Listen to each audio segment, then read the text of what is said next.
당신은 사랑받기 위해 태어난 사람이지 흑우가 되기 위해 태어난 사람이 아닙니다. 흑우가 되지 않게 당신을 무사히 인도해드리겠습니다. 반갑습니다. 전국흑우협회 흑협의 황금흑우입니다. 최근 코로나 시즌이 길어지면서 집에서 영상을 시청하는 시간 또한 늘어나고 있는데요. 여기에 극장표 값이 어마무시하게 인상되면서 집에서도 극장처럼 대형 화면으로 영화를 볼 수 있는 프로젝터에 대한 관심이 나날이 증가하고 있습니다. 하지만 이 프로젝터, 사기적인 광고들과 중요한 정보를 표시하지 않는 악덕업자들이 드글드글한 업계이기 때문에 정신을 똑바로 차리지 않으면 눈탱이 맞기 십상인 바닥입니다. 하지만 여러분 걱정하지 마세요. 흑협의 이 황금흑우가 여러분의 소중한 지갑을 지켜드리겠습니다. 이 영상 한 편만 감상하시면 여러분은 이미 프로젝터 준전문가입니다. 그럼 바로 출발해보겠습니다. 프로젝터를 구입할 때 가장 먼저 고려할 점은 영상을 주로 보는 감상 시간대입니다. 낮에 볼 것이냐, 밤에 볼 것이냐에 따라 추천 제품군이 완전 달라집니다. 프로젝터에서 밝기를 나타내는 단위를 루멘과 안시루멘이라고 하는데요. 첫 번째 흑우 포인트. 안시루멘, 루멘 장난질 조심해야 합니다. 루멘은 쉽게 말해서 프로젝터에서 나오는 불빛 밝기를 의미한다고 보면 되고, 안시루멘은 프로젝터 빛이 화면에 비춰졌을 때 밝기 단위를 의미합니다. 우리는 화면을 보는 것이지 프로젝터 빛을 직접 보는 것이 아니기 때문에 안시루멘에 주목하면 됩니다. 루멘이면 대강 0을 하나 빼야 안시루멘입니다. 예를 들어 3000루멘은 300에서 600 안시루멘 사이입니다. 만약 스펙표에 안시루멘이 아닌 루멘으로 표기되어 있다? 이러면 밝기에 자신이 없어서 단위를 뻥튀기 하려는 의도가 대부분이기 때문에 그냥 이런 제품은 제끼시면 됩니다.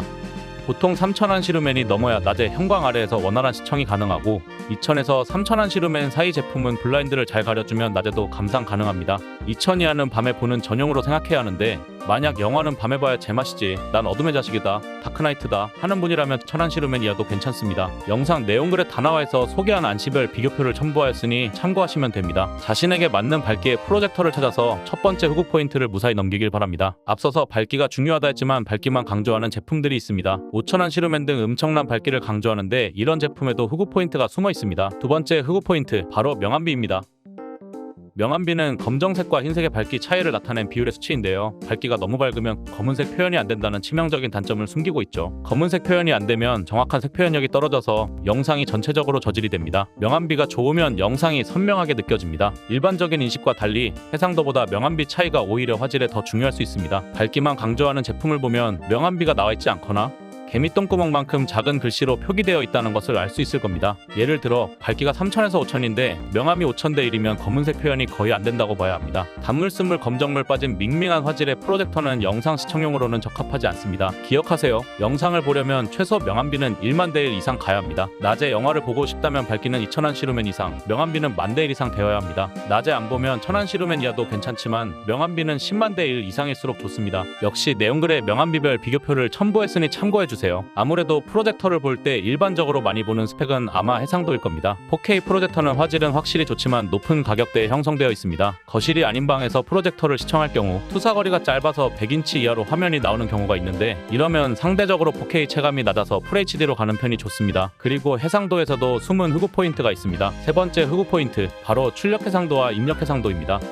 우리가 실제로 보는 해상도는 출력 해상도인데 출력 해상도가 아닌 입력 해상도를 표기하고 4K 프로젝터라고 우기는 정신 출타한 제품이 있습니다. 4K 프로젝터인데 100만원 이하이다? 중고 제품이 아닌 이상 100% 출력 해상도로 소비자를 기만하는 제품입니다. 네 번째 흑우 포인트, 프로젝터 수명입니다. 프로젝터의 수명도 중요한 포인트입니다. 특히 중고 제품을 구입할 때는 더 그렇죠. 보통 LED 프로젝터의 경우 수명이 깁니다. LED는 보통 수명이 3만 시간 정도 하는데 이러면 10년, 15년 사용 가능합니다. 저 흑우도 10년 뒤면 모구촌에서 여러분을 배워야 하는 시간이죠. 여러분도 그때 살아있을지 장담할 수 없습니다. 따라서 중고라도 LED 프로젝터의 경우 오랜 시간 사용할 수 있어서 부담이 적은 편입니다. 하지만 중고 게시글에 이용 시간을 표시하지 않거나 사용 시간을 잘 모르겠다고 하면 건너뛰세요.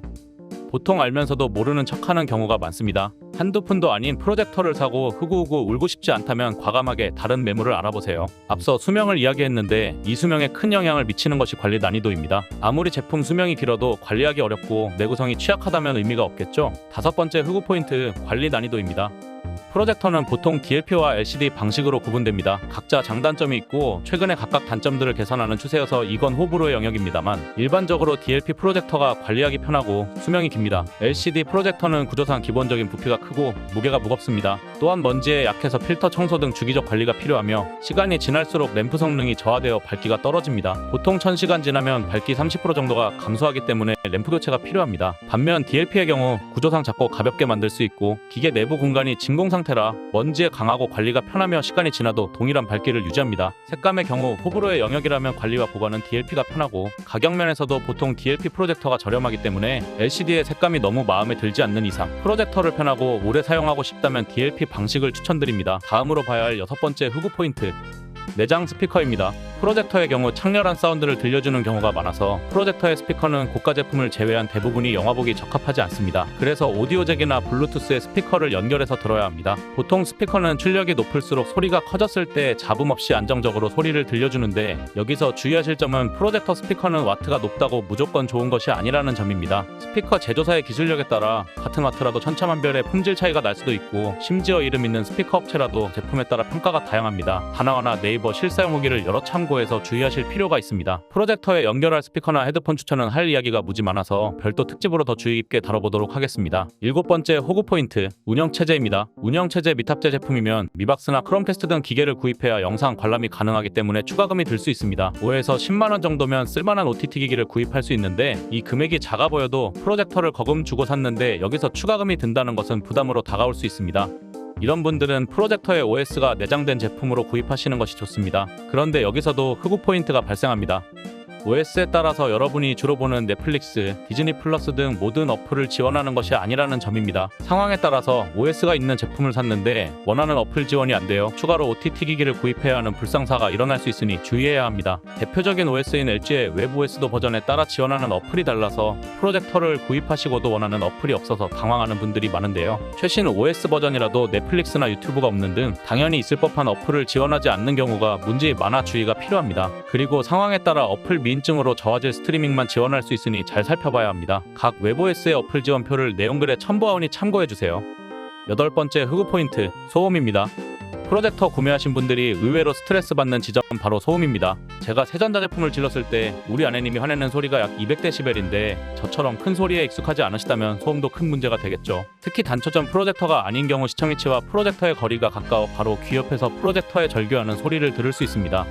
낮은 데시벨의 프로젝터를 고를수록 조용한 밤에도 이용이 가능해 편리합니다. 보통 30dB 정도면 정숙하게 사용 가능합니다. 소음에 관한 자세한 기준은 내용글의 도표를 참고해주세요. 9번째 흑우 포인트, 시청거리입니다. 시청거리는 프로젝터 사용의 가능 불가 여부를 결정할 만큼 무지 중요한 포인트입니다. 무턱대고 샀는데 투사거리가 안 나와서 영상을 못 본다? 비극이 아닐 수 없습니다. 프로젝터를 산다면 대화면이 기본 목적일 것입니다. 최소 100인치를 투사하기 위한 거리를 보통 표시하는데요. 이 거리가 짧을수록 설치 및 사용 시 공간 활용에 편리합니다. 최대 화면 크기는 선명하게 투사될 수 있는 영상의 최대 크기로 최대 화면으로 투사하기 위해서는 넓은 공간이 필요합니다. 단초점 프로젝터의 경우 20cm 정도의 짧은 투사거리에서도 80에서 100인치의 화면을 투사할 수 있으며 설치 공간의 제약이 적은 것이 장점입니다만 최대 화면 크기 제한이 있을 수 있습니다. 투사형의 경우 투사거리에 따라 최대 화면 크기를 크게 감상할 수 있는 장점이 있습니다만 설치 공간의 제약이 큽니다.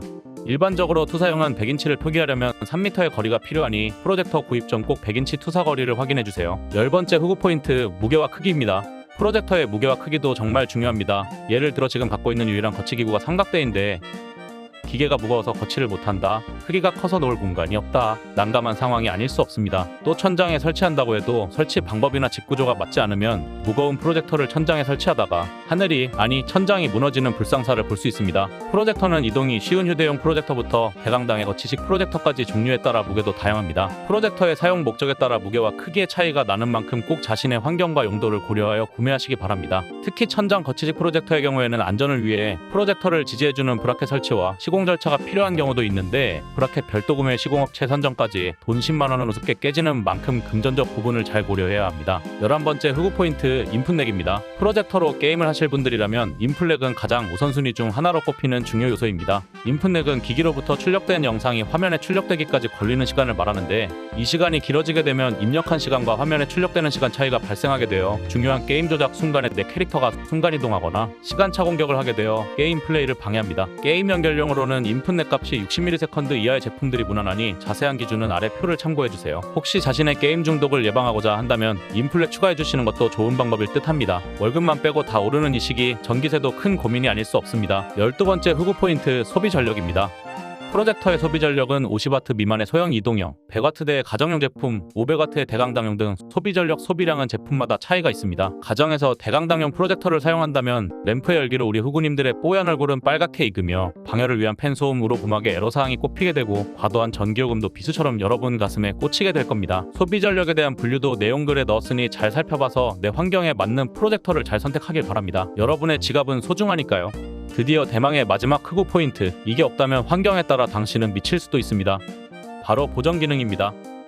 일반적으로 아무데나 설치해도 감상에 지장이 없는 TV와 달리 프로젝터는 설치 위치가 무지무지 중요합니다. 하지만 가구 위치와 동선에 신경 써야 하는 일반적인 가정에서 완벽한 위치에 프로젝터를 설치하기란 어렵습니다. 그래서 필수적으로 필요한 기능이 보정 기능입니다. 키스톤 보정은 화면 테두리를 보정해주는 기능입니다. 프로젝터 투사 위치, 투사각에 따라서 화면이 사다리꼴로 보일 수 있는데 키스톤은 이를 보정해줍니다. 키스톤은 자동으로 보정해주는 자동 키스톤, 사용자가 직접 조정해주는 수동 키스톤이 있습니다. 하지만 여기에도 흑우 포인트가 숨어 있습니다. 광고에는 자동 키스톤 지원이라고 광고하면서 수평은 제외한 수직 키스톤만 지원하는 프로젝터도 있어서 무조건 중앙에서 투사해야 되는 불편함이 있을 수 있습니다. 저 흑우도 무조건 중앙에서 투사해야 되는 프로젝터를 샀다가 투사 위치를 조정하느라 힘들어서 미친소가 될 뻔한 적도 있습니다. 다른 보정 기능은 그렇다 쳐도 키스톤 기능만큼은 꼭 체크해 주시는 것이 좋습니다. 주민 기능도 있으면 편리한데요. 투사 거리가 안 나오지만 화면을 크게 보고 싶은 경우 매우 유용합니다. 추가적으로 렌즈 시프트라는 기능도 체크해 주시면 좋습니다. 렌즈를 움직여 정밀하게 화면 위치를 잡아주는 기능으로 이것도 상하, 좌우 이동 중 하나만 지원하는 제품이 많기 때문에 자세히 알아보고 구입하셔야 합니다.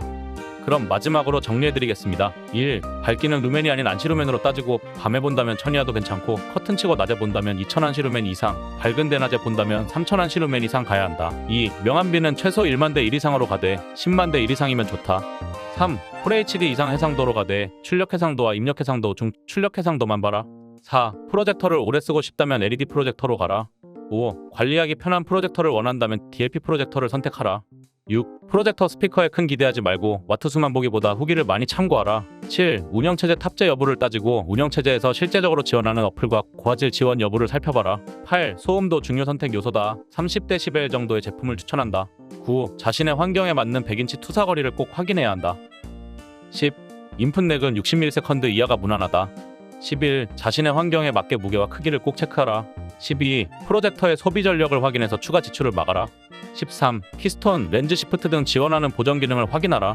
이상 프로젝터를 살 때 조심해야 할 흑우 포인트를 살펴봤는데요. 너무 복잡해서 편두통이 올 것 같은 심정 제가 정말 잘합니다. 그래서 다음번 영상에서는 이런 좋은 조건에 부합하는 추천 프로젝터를 고르고 골라서 다시 찾아뵙겠습니다. 여러분이 흑우협회에 가입하지 않고 합리적인 소비를 하는 그날까지 흑우협회가 열심히 뛰겠습니다. 그럼 다시 만나는 그날까지 은메디오스.